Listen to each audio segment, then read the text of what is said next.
Eita, glória! Amados, o instrumento não é grande não, mas poderoso é o Deus que está capacitando esse instrumento aqui, viu? Né? Exatamente. Brincadeira, gosto demais da Ana. Amados, louva a Deus pela vida da Ana, irmão Manuel. A gente sabe, conhece muito bem quem é a Ana, viu? Aliás, amada, ela só está aqui porque realmente eu conheço ela, porque senão não estava, né? É perigoso a gente dar esse microfone mais para qualquer um, você corre o risco grande. Ali cada pastor entrar no estreito, viu? Mas graças a Deus, aqui nós confiamos e com certeza o Senhor mais ainda, viu, Ana? Amém. Vamos orar pela vida da Ana, então? Amém. Apresentar ao Senhor, Pai. Quero agradecer a Ti por essa noite de bênção na Tua casa, pelo Teu povo que se chama pelo Teu nome. Também, meu Deus, agradecer a Ti pela vida da Tua serva, Senhor, que aceitou esse desafio de ser um instrumento nas Tuas mãos, Pai, e de estar aqui nessa noite ministrando a palavra poderosa, sim, com certeza é a Tua palavra, meu Deus. Sim, sendo, meu Deus, que a capacitação do alto, eu creio que já está sobre a vida da Tua serva.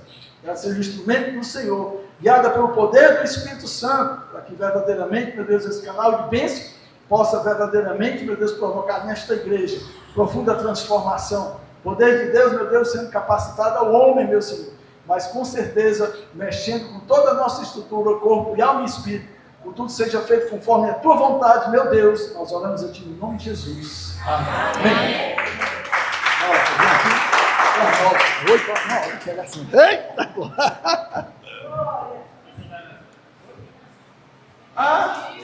As crianças. Boa noite, igreja. A paz do Senhor.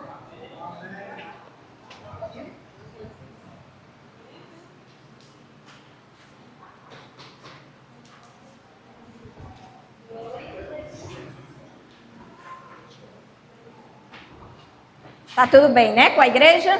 Amém. Quem não veio para a ceia pela manhã perdeu o pão, né? Pãozinho bem quentinho do céu, né? Não foi o pão material que eu estou falando, mas foi o pão espiritual, porque foi uma bênção, viu? Quem está aqui para adorar? Quem adora recebe vitória. Enquanto a gente adora, a gente pode ser curado. As correntes podem ser quebradas. Pessoas podem ser libertas do vício. O que foi que aconteceu com Saul? Não tinha letra, era só a melodia. Mas quando Davi louvava, ele ficava em paz. Todo espírito maligno saía da vida dele. Não era isso? Eu quero declarar para vocês que eu não sei louvar. Mas eu tenho essa teima de louvar.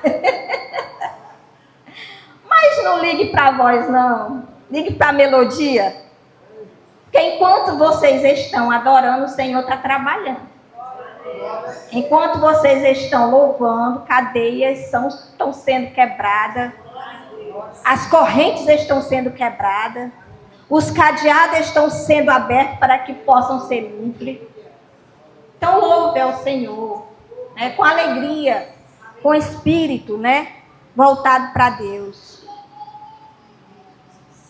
O Espírito de Deus está aqui, operando em nossos corações, trazendo sua vida e poder, ministrando sua graça e amor. Os feridos de alma são curados, os cativos e oprimidos livres são. Os enfermos e doentes são sarados, pois o Espírito de Deus está aqui. Pois o Espírito de Deus está aqui. Declare, pois o Espírito de Deus está aqui. Pai, eu quero contemplar tua glória e majestade. Pai, eu quero te adorar em espírito, em verdade, não apenas nos átrios ou no santo lugar. Eu quero te entronizar entre os querubins. Ó, leva a minha sala do trono pelo novo e vivo caminho.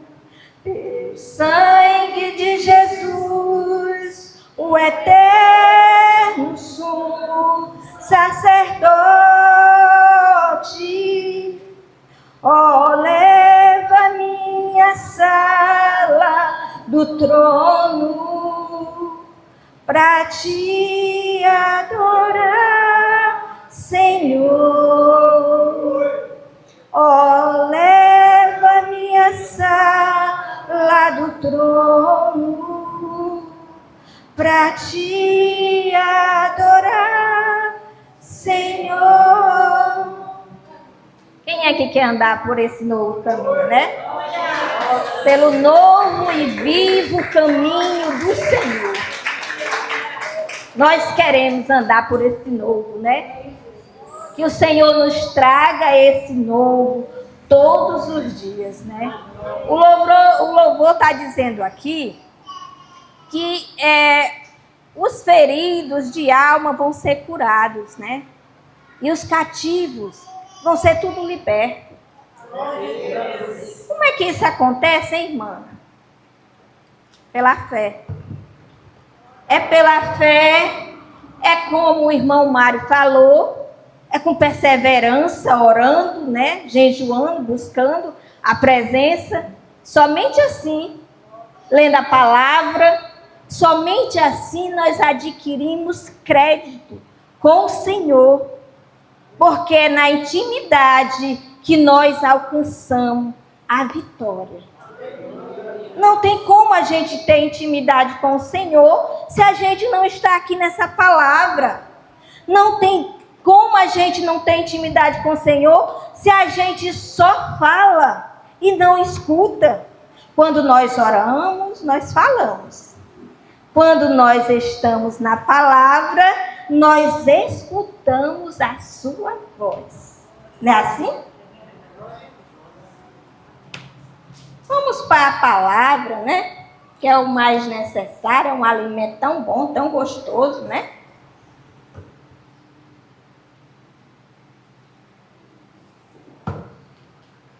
Abra a sua Bíblia em 1 Reis 17.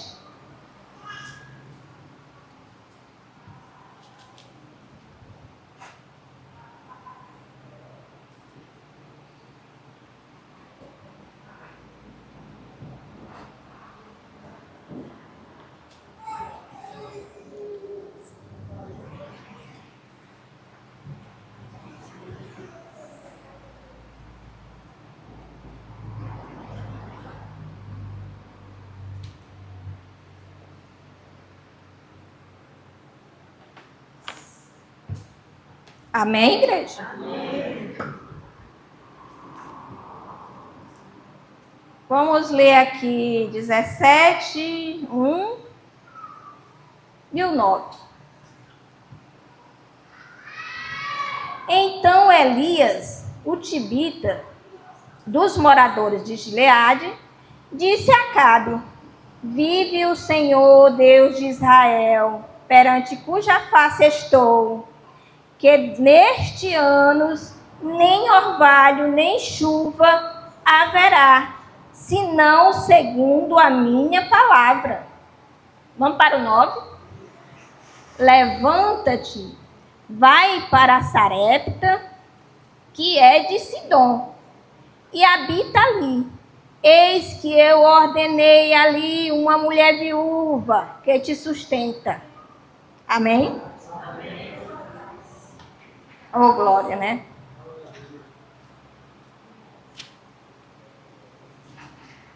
Gente, eu fiz um títulozinho para essa palavra, né? Então, que vocês possam refletir nesse título. É espiritual, porque tudo que o Senhor me dá, eu trago para cá, que serve de alimento para mim e para a igreja. Reconhecendo a importância de criar soluções em tempos intempéries. E que tempo é esse, né? Tão difícil, né? Reconhecendo a importância de criar soluções em tempos intempéries. Que tempo difíceis, né? Esses tempos que nós já passamos, né? O que será esse tempo intempéries, né? Gente, pode ser o deserto que você está passando. Gente, pode ser o vendaval que você está passando. Pode ser uma tempestade, né? Mas, o que é maior do que isso, né? Para que a gente não venha se desesperar, né? Somente a nossa fé. Somente a nossa fé é capaz de nos tirar. É capaz da gente arrumar soluções. Uma vez o pastor contou o testemunho aqui, que ele estava atribulado com aluguel, né? O desespero, né? Dos tempos ruins, né? Dos vendavais, né? E ele não via saída. E aí Deus surpreendeu ele, né? Esse é o nosso Deus. É o Deus de surpresa. É o Deus de quando a gente está com a mão na cabeça, desesperado, sem saber o que fazer, e de repente a gente diz assim: eu estou de frente para o mar, e atrás ali vem o povo de Faraó querendo me matar. Aí o Senhor abre o mar vermelho. O Senhor abre aquele mar e você passa livremente, né? Ele nos dá soluções. Quando a gente crê, quando a gente confia, isso significa o que? Intimidade com Deus. Confiança no Senhor. Eu gosto de trazer introduções. Eu sou assim. Eu gosto com as coisas de Deus, eu gosto de ser assim, sabe? Ao pé da letra. Aí o Senhor, me dá uma introdução também espiritual, Senhor. Eu não quero te pedir muito não, mas me dá, Senhor. Aí o Senhor me dá a introdução espiritual. Os milagres e maravilhas que o Senhor opera são recompensas daqueles que creem e obedecem a sua palavra. Aleluia! Oh, glória a Deus! Mas eu não quero ficar só nisso. Eu quero trazer a palavra para confirmar. Eu quero trazer João 15:7 para confirmar. Se vós estiverdes em mim e as minhas palavras estiveres em vós, pedireis tudo que quiserdes e vos serás feito. Né? Como é isso, irmã? Esteja na palavra. Esteja na palavra. Se verdadeiramente você está seguindo esta palavra, se verdadeiramente você está ligado com o Senhor toda hora, todo momento, nessa intercessão que o irmão Mário falou, nessa confiança, o Senhor te dá tudo que tu pedes. A não ser que não seja da vontade dele. Porque tem pedidos também, né? Senhor, mata fulano. Senhor, mata o ciclano. Não é da vontade de Deus, né? Eita Deus! Não estou falando de vocês não, gente, viu? Foi só suposição. Perdoe aí. Gente, a palavra que fala de uma viúva, né? E fala de uma seca, gente. Um tempo difícil. Um tempo difícil para as pessoas, porque não choveu, né? Não houve chuva durante 3 anos e 6 meses, né, ali. Mas como começou isso? Como que foi isso, essa seca, né? Foi a ira do Yahshua. Como assim? Deus fazer isso com as pessoas? Os reinos foram contra a vontade do Senhor e o Senhor se irou. Mas o que é isso, irmã? É a desobediência. Quando a gente não está obedecendo na palavra, quando a gente não quer ir de acordo com essa palavra e desobedece, o Senhor se ira. Não é o que eu estou dizendo, não. É aqui a palavra. E para a gente entender isso, eu quero deixar um ponto referencial histórico do texto. Esse ponto referencial do texto começa com um homem que se achava muito poderoso. E o nome desse homem era Ori. Era um suposto rei de Elá. Ziri servia Elá, que era um rei de Judá. Então Elá era Ziri servia Elá, e Ziri era um homem muito valente, um homem muito violento, né? E ele planejava matar Elá. Olha aí, a pessoa servindo a um rei por obrigação. Porque quando a gente serve por amor, a gente está de acordo, né? Se o nosso líder diz assim, faça assim, a pessoa, eis-me aqui, estou fazendo já.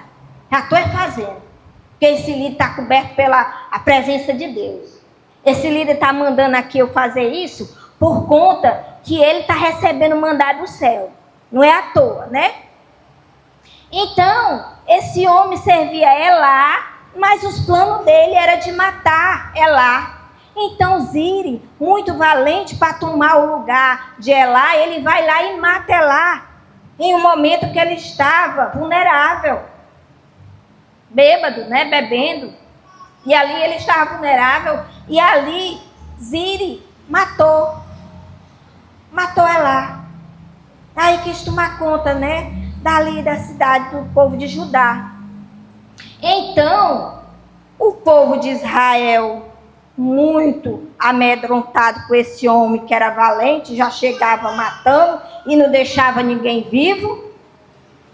Então, o povo tudo acampado lá para guerrear contra os filisteus, começaram a fofocar um com o outro. Ei, rapaz, tu soube o que aconteceu? Ziri aí matou lá o rei e o homem é valente. E aí esse negócio chegou lá no meio do povo, né, de Israel. E aí, meu filho, o povo se reuniu. Não, a gente quer colocar aqui o Oris, né? Que o Oris, ele é chefe da guarda. Ele vai nos proteger. Aí o outro disse assim, não, eu quero é Tibine, porque Tibine é um guerreiro, é um homem grande. Ele vem de uma linhagem de homem grande, né, gigante. Isso quer dizer que é grande em palavra, que é grande em atitude. Então, o povo de Israel se dividiu. Olha, se dividiram. Porque aonde não há concordância, há separação, há divisão. Quando a gente não tem concordância em obedecer os mandamentos do Senhor e nem quer ser liderado, Só há separação. Não tem acordo. Então, o povo de Israel se dividiu. Vai 10 para um lado, vai outra tribo para o outro lado. Não é política não, viu? A gente está vivendo esses dias, mas eu detesto política. Então, meus irmãos, quem foi que ganhou? Foi Órigo. Órigo ganhou por quê? Porque Órigo foi seu rei. Porque ele tinha um poder econômico muito alto. Esse homem era guerreiro. E esse homem, ele tinha uma aliança com Tibaal. Que aliança era essa? Era uma aliança de casamento com os filhos. Jezabel e Acabe. Então ali eles queriam ganhar nações que fossem contra o povo de Deus. Nações que adorassem o Deus deles. Por aí você vê a desobediência, né? E ali o povo de Israel se dividiu. Ficou todo mundo confuso. Não, mas não vai dar certo, eu quero Etibane e o outro eu quero Osíris, mas Osíris ganhou e matou Tibine, né? O exército matou Tibine porque ele perdeu, né? Por conta do poder aquisitivo de Órigo. Então, meus irmãos, é isso que dá, né?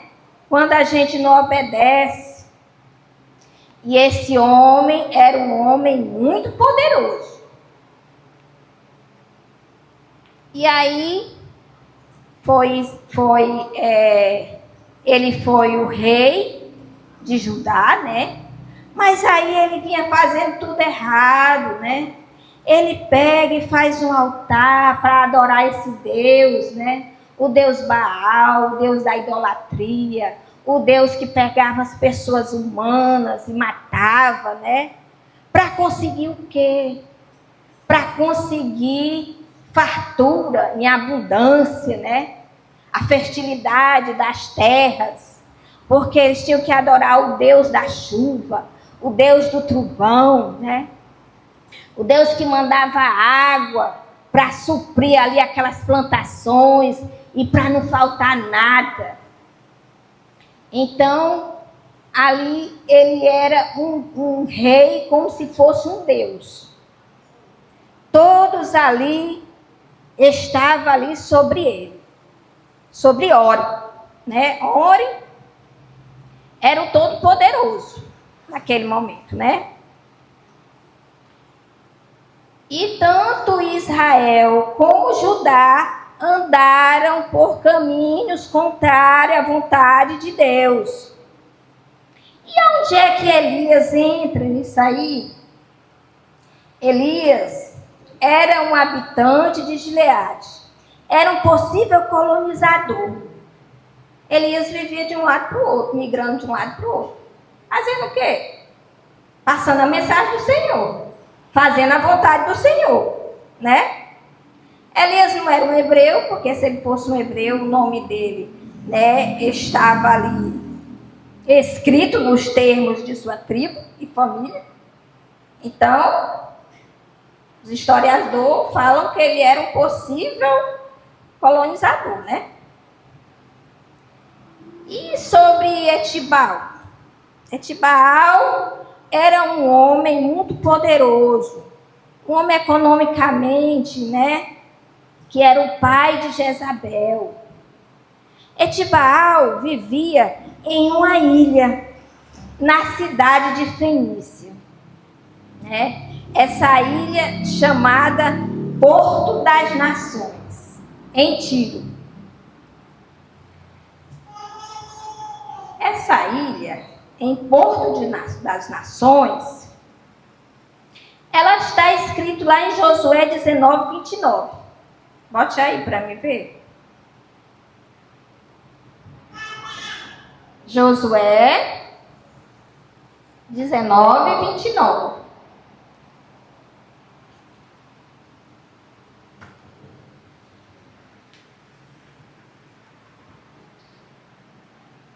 E volta esse termo a Ramá. e até a forte cidade de Tiro, então torna este termo a osa para terminar no mar, na região de Aquisibe. Este rei Etibaal, ele vivia nessa ilha, e lá a porta de fundo da casa dele dava de frente para o mar, que era uma ilha. Então ali tinha os navios de comércio, né, que os mercadores levavam das cidades, todas as coisas da sua cidade que davam, né, para poder vender ali, para poder exportar. Então ali ele fazia exportações marítimas. Então, esse homem tinha todo o poder de dar um poder aquisitivo àquelas cidades, né? As cidades Sarepta, as cidades vizinhas e todas ali próximas. Esse homem tinha muito poder aquisitivo, né? E ali ele era tratado como um deus também. Esses reis tinham muita autoridade de poder, né? E ali aquele homem só trazia os mercadores selecionados para ali, para fazer aquelas exportações do seu produto, né?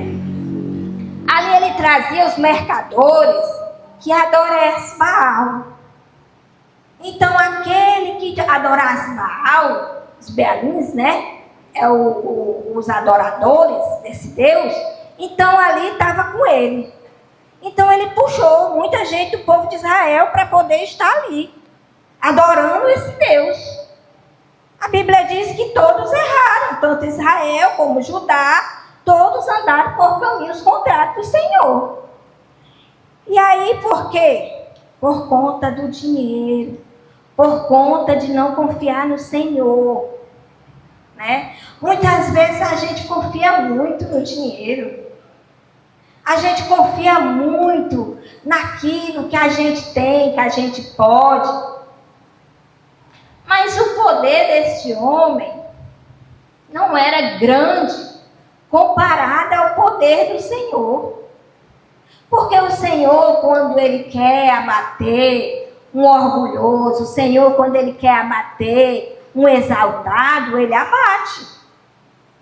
Não tem gente poderoso, né? Não tem um maior, né?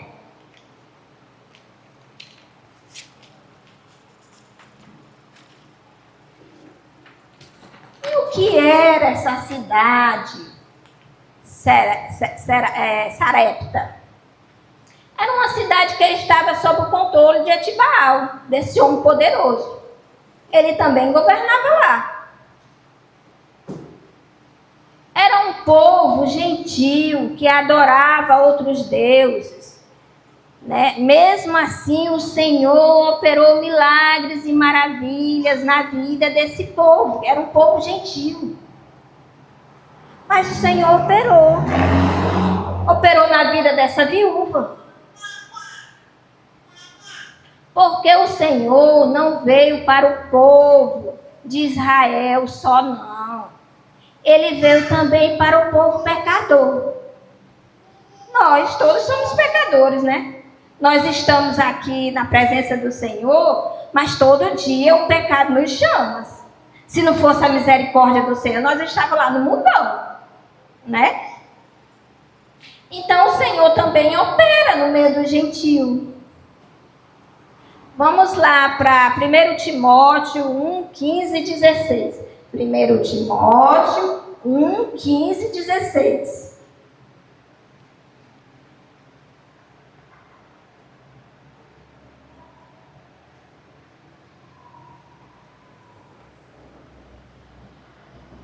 Esta é uma palavra fiel e digna de toda aceitação, que Cristo Jesus veio ao mundo para salvar os pecadores, dos quais eu sou o principal. Está vendo aí? Somos pecadores e o Senhor veio para salvar nós, eu e você, e os que estão lá fora. Assim a gente proclama, né, o nome dele? Oh, glória a Deus. E o Senhor age na vida dessa viúva, né? Por quê? Porque essa viúva foi escolhida por Deus para servir e receber abundantemente sua maravilha.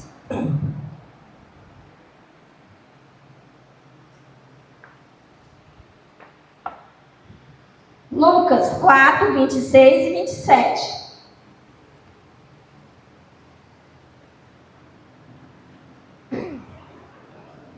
E nenhuma delas, enviando Elias, senão a Sarepta de Sidom, a uma mulher viúva. E muitos leprosos havia em Israel, no tempo do profeta Eliseu. E nenhum deles foi purificado, senão Naamã, o sírio. Está vendo? Como o Senhor veio para os pagãos também. Naamã era um homem pagão. Naamã era um homem pecador, um homem orgulhoso.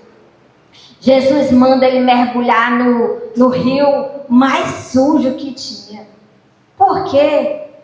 Para provar o seu orgulho. Para ver se aquele homem descia. Para ver se aquele homem se tornava humilde perante a sua presença. Eu sempre falo aqui, vou tornar a falar. A nossa humildade é excelência para o Senhor. Nós não temos que ter orgulho por nada. Tudo é dele, tudo vem dele. Temos que ter humildade.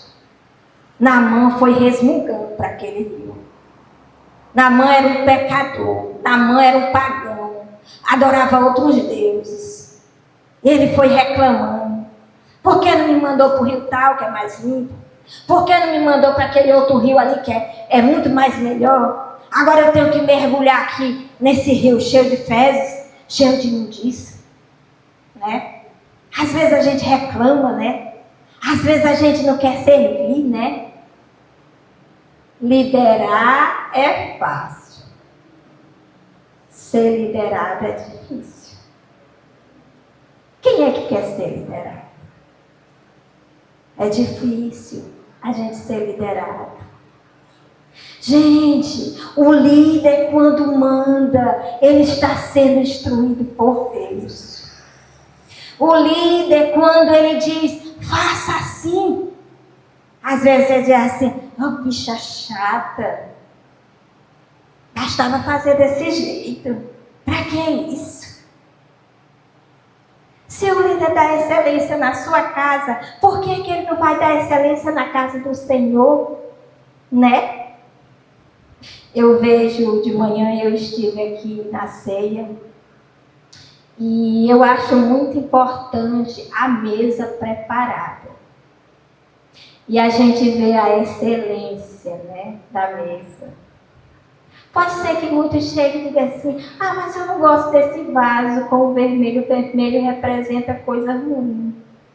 Gente, mas o vermelho é o sangue de Cristo. A gente vê a mesa bem preparada. E quem preparou eu não sei, eu estou aqui sem saber.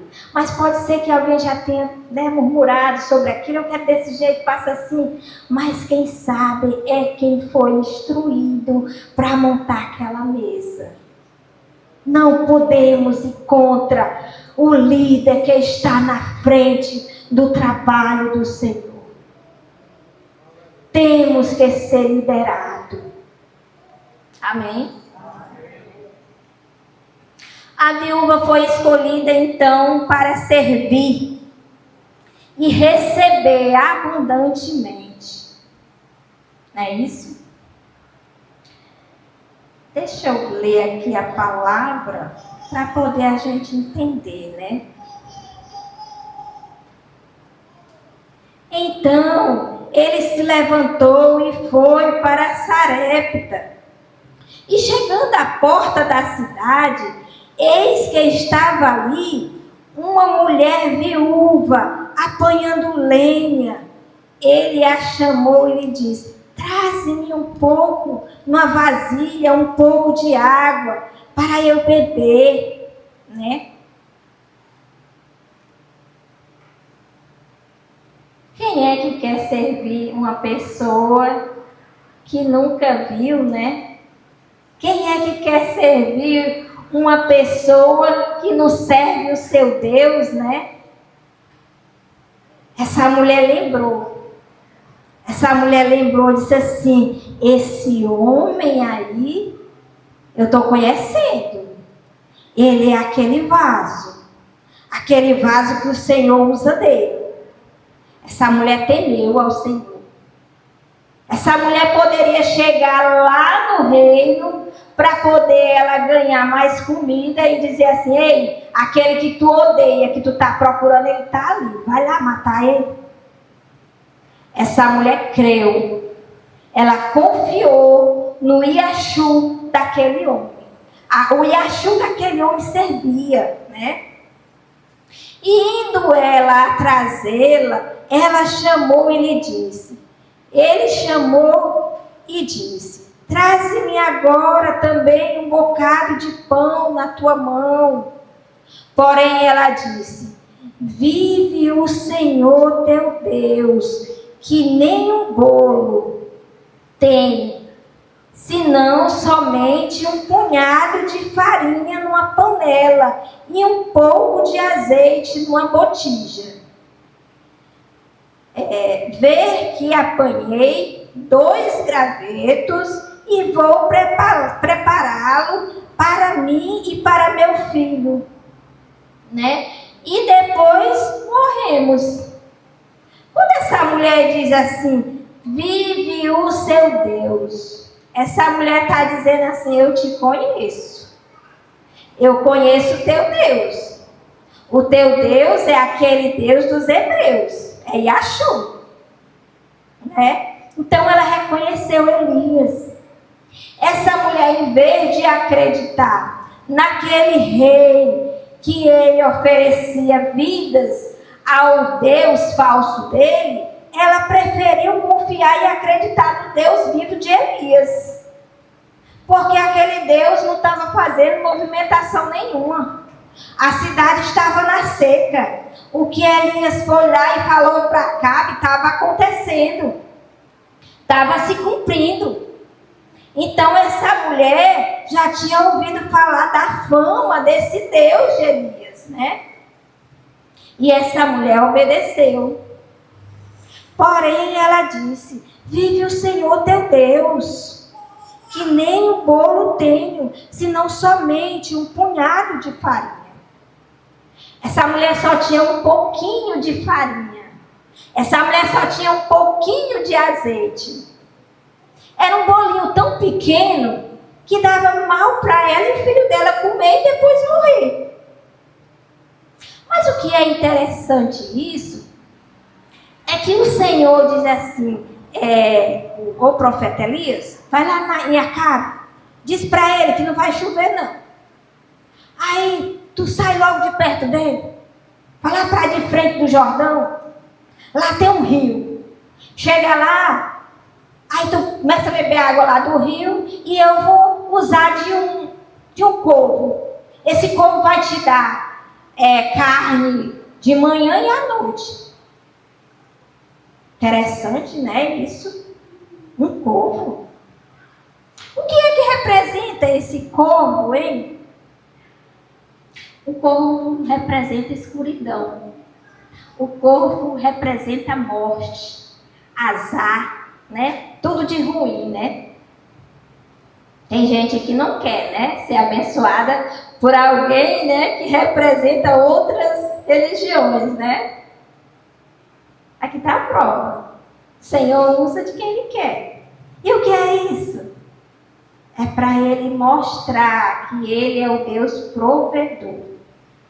É para Ele mostrar que Ele usa de quem Ele quer para nos dar provisão.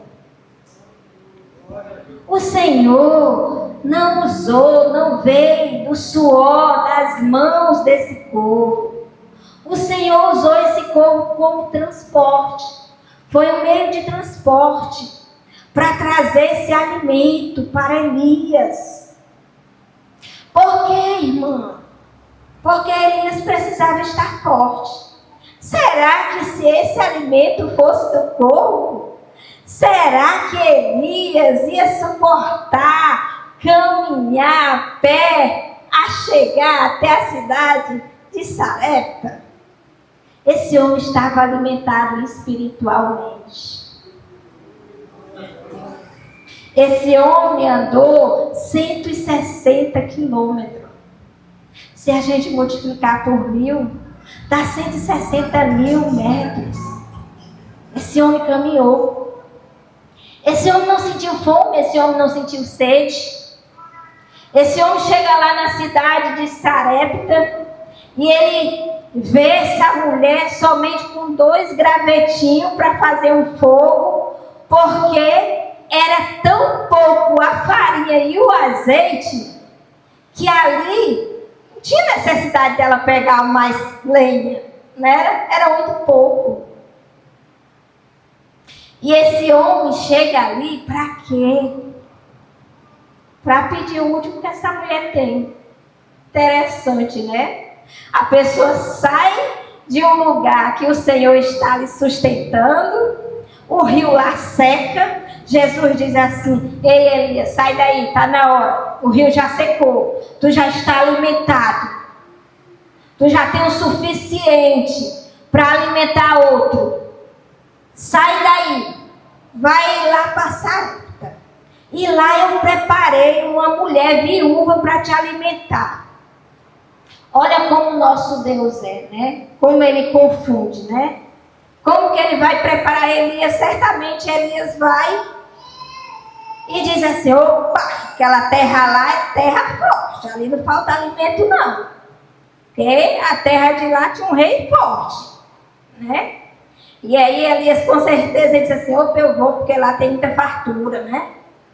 E chega lá, Elias só vê a mulher fazendo um bolinho para ela e o filho dela não tinha nada. Não tinha nada. Mas Elias foi por obediência. Porque quando a gente obedece a voz do Senhor, quando a gente obedece a palavra do Senhor, a gente crê que o Senhor, ele é responsável por nós. Não temos nada a temer. Porque ele se responsabiliza por tudo. A gente pode até chegar a se atribular, chega no final do mês, a gente diz: meu Deus, mas como é que vai ser? Eu não tenho dinheiro para isso, eu não tenho dinheiro para aquilo. Você está levando a mensagem do Senhor? Você está fazendo, né, a mensagem do Senhor chegar a uma terra seca? Que é nessa sequidão. Essa sequidão pode ser alguém da tua família. Essa sequidão possa ser um coração seco, que você rega, mas não olha, né? Essa é a sequidão que possa ser alguém que te atribula, que te tira da presença do Senhor e te faz ficar desesperado. Um filho, um pai, um irmão, um vício que você já tem tentado, né? Essa sequidão que te tira, né, da presença por preocupações, né? Mas o Senhor está aqui. E o Senhor está dizendo: crê somente em mim. Aleluia. Aleluia. E aí ele vai para aquela mulher, né? E aí essa mulher diz, né? Eu não tenho, meu Senhor, eu não tenho. Mas quando ela conhece aquele homem, né?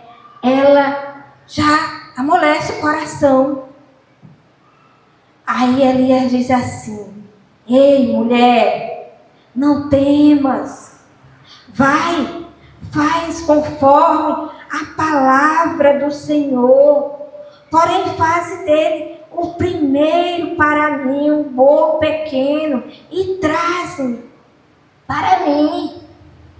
Depois, faz para ti e para teu filho. Quer dizer, Elias diz assim: ei, mulher, pega esse bolo, faz primeiro para mim, depois tu faz para teu filho. É tão merecido, né, Elias? O que é isso, né? É que às vezes a gente quer escolher a quem servir, né? E nós temos que servir a quem Deus mandar. Nós temos que servir aquele que nos joga pedra. Se Deus mandar, opa, tome minha filha, tome meu filho. Né? E a gente servir não por obrigação, mas a gente tem que servir por amor. E servir por excelência. Servir com qualidade. Ninguém serve de qualquer jeito, não. As pessoas quando chegam na minha casa, eu gosto de servir bem. O Senhor tem disso comigo, de servir. Mas se o Senhor não mandar, não serve. Mas o importante é obedecer à voz do Senhor. E essa mulher obedeceu à voz do Senhor. Essa mulher creu. Ou mulher de fé, né? Como que a pessoa só tem um pouquinho para ela comer, né? E ela pega e vai e faz um bolo para um homem que ela nem conhece. Ou mulher de fé, né? E o que é isso? É essa fé que nós devemos ter. É a fé, crer no Senhor, naquilo que a gente nem viu ainda. Será que essa mulher viu os 3 anos que ela passou com a botija dela cheia de farinha? Será que essa mulher viu os 3 anos que ela passou com o vaso cheio de azeite? Ela não viu. Ela viu pelos olhos espirituais, porque ela creu. Ela diz, né? Ele diz assim: depois farás para ti e para teu filho. Depois que servir ele. Quer dizer, depois que ele comer tudo, não ia sobrar mais nada. Como que ela ia fazer? Essa mulher se agarrou nisso aqui, no depois. Porque se ela ia fazer, ela só tinha um pouquinho, só ia dar o bolo e ela ia dar para ele, né? O que ia sobrar para ela? Não ia sobrar nada.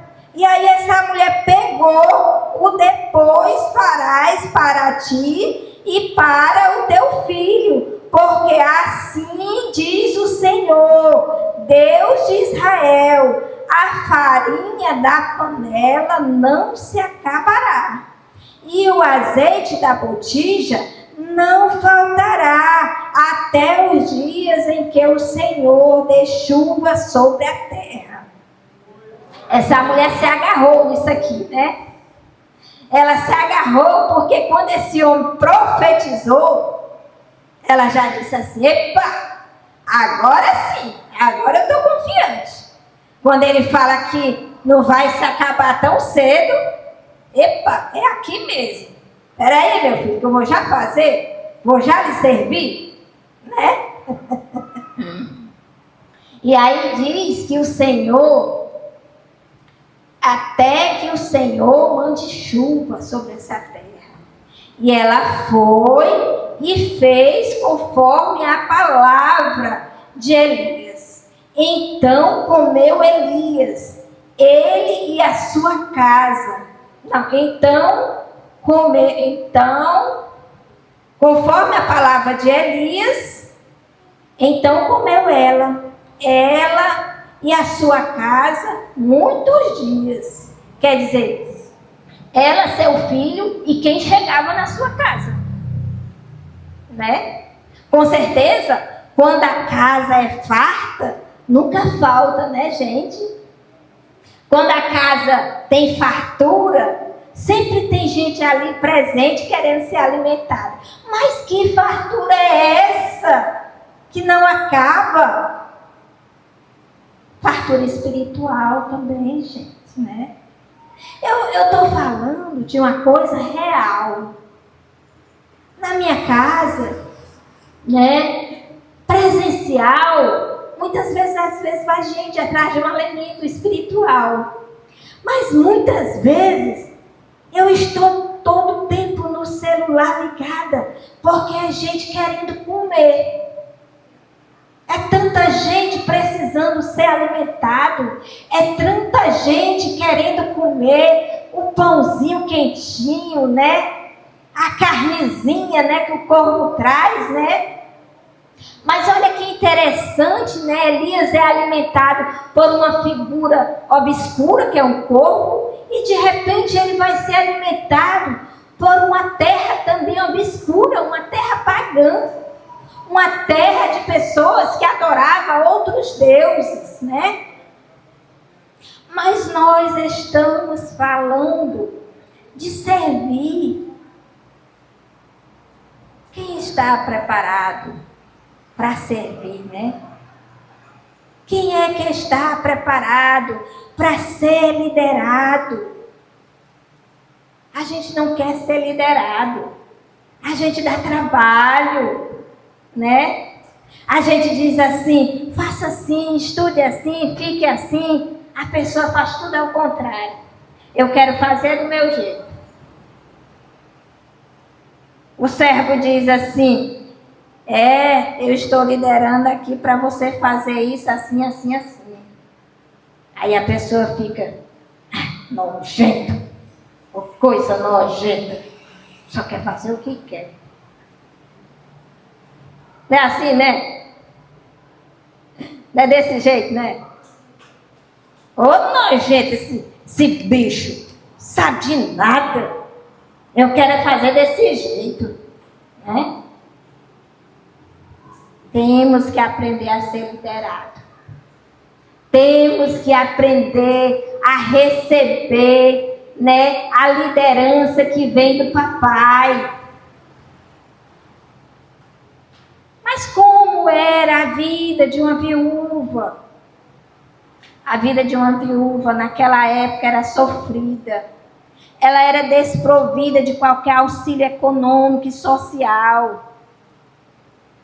Auxílio que eu falo, o econômico, é aquele que fica, né, do marido, quando o marido morre, né? Ela não tinha.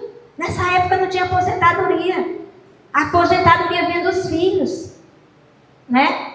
E ela não tinha nenhum auxílio social, que é o auxílio do Bolsa Família, né? Auxílio único, né? Essa mulher estava ferrada.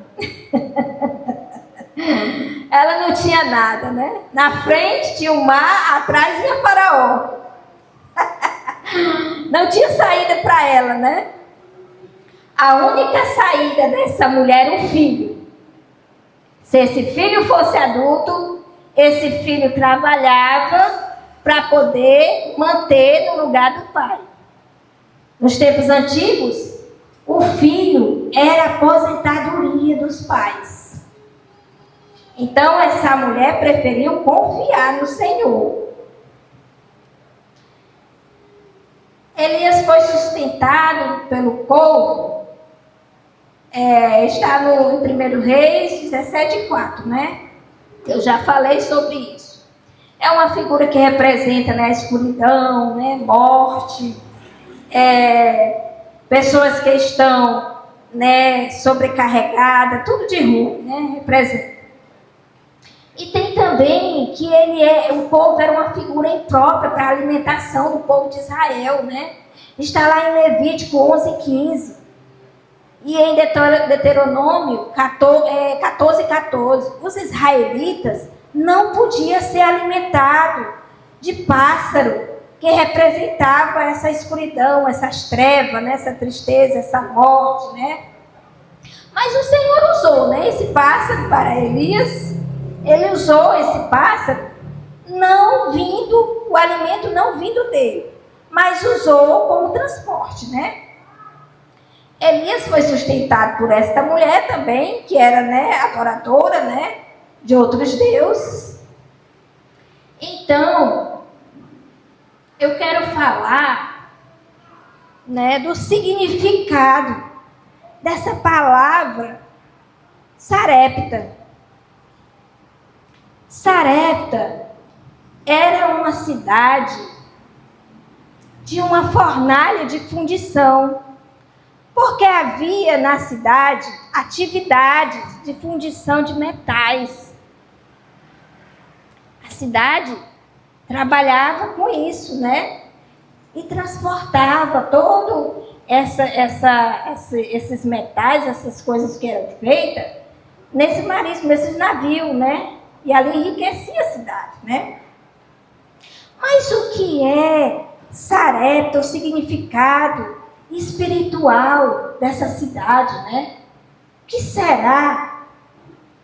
Sarepta era um lugar de refinamento, né? Onde eu e você devemos ser refinados, né? Lugar de purificação por fogo. Nós precisamos ser refinados no fogo. Nós não somos nada sem aquele Todo-Poderoso. E nós precisamos ser refinados para que nós possamos ser usados, para que nós possamos estar preparados, né? Quinta-feira atrasada, a Ani trouxe uma palavra aqui, essencial, maravilhosa, a parábola das 10 virgens, né?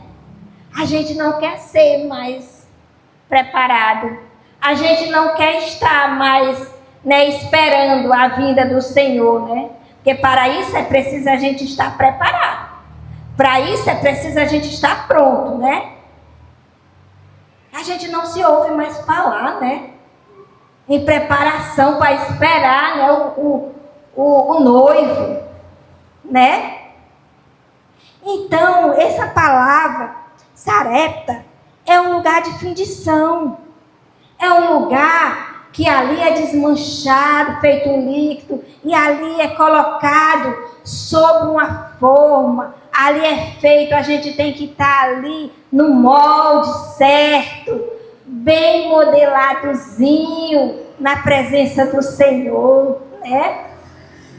Então, o que representa espiritual é que é extraído este metal, é extraído um metal precioso, através de quê? Através do calor, através da temperatura, através da fornalha, né? Esse calor, essa seca, essa tempestade, esse tempo intempéries que a gente passa, o que é isso? Isso é uma preparação, gente.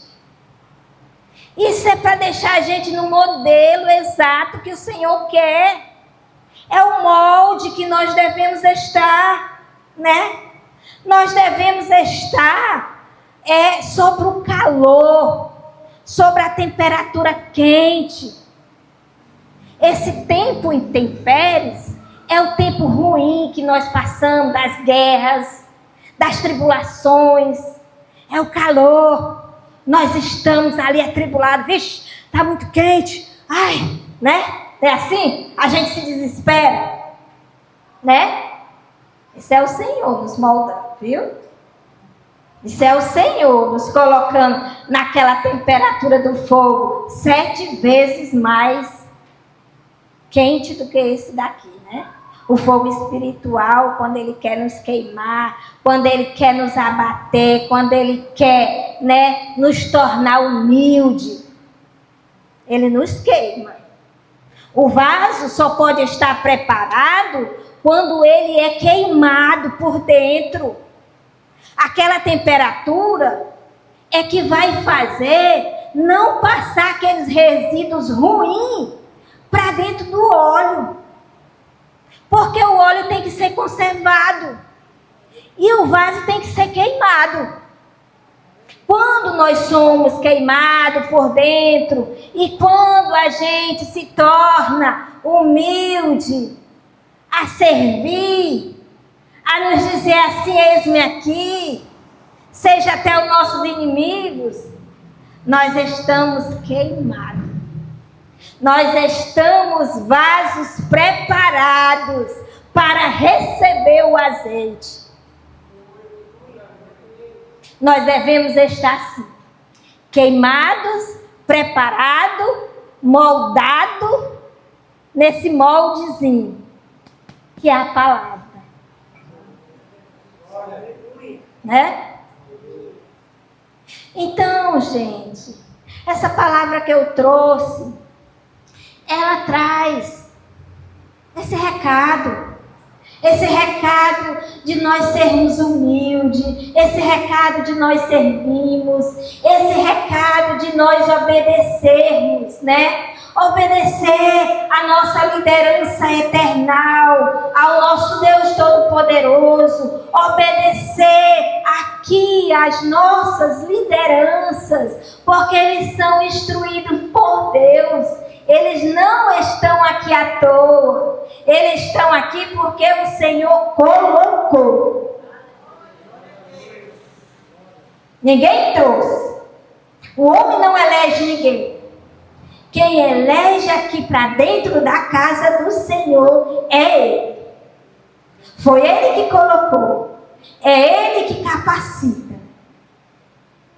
Quando os líderes disserem, faça isso, faça com amor. Faça com serviço, com amor a Ele. Porque você não está fazendo para o homem, você está fazendo para Deus. Amém? Amém.